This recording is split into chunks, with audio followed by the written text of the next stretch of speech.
On Wednesday, Africa suffered a serious setback in its democratic gains as the aspirations of the people of Niger for constitutional democracy were subverted by an unconstitutional change of government that deposed Mohamed Bazoum, a democratically elected president.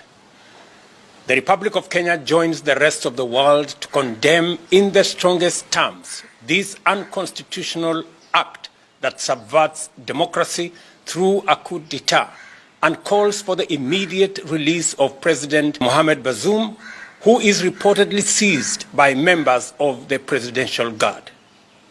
Throughout our continent's history, we have strived tirelessly to nurture the principles of democracy, aligning ourselves with the aspirations of the African people for freedom and self-determination. This fundamental norm is crystallized in Article 4P of the Constitutive Act of the African Union, which unequivocally condemns and rejects any unconstitutional change of government. The government and the people of Kenya earnestly urge all parties involved to refrain from further escalation that might jeopardize the lives and livelihoods of the people of Niger.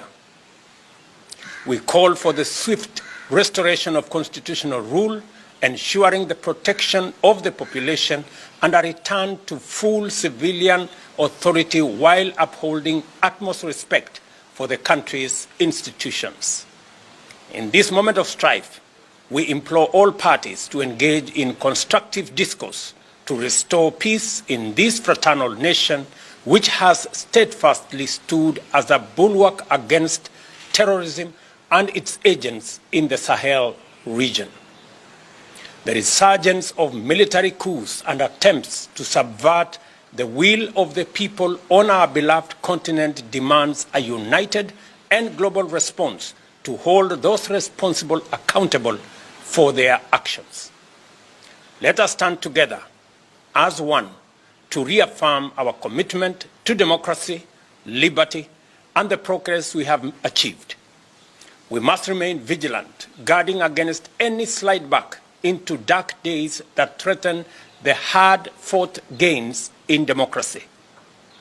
Kenya is willing to assist in resolving the conflict under the auspices of the African Union, should it be deemed appropriate. Africa shall continue to shine as a beacon of hope and progress, and we shall never waver in our pursuit of a brighter future for all. May peace and prosperity prevail across our great continent and beyond. Thank you, and God bless Africa.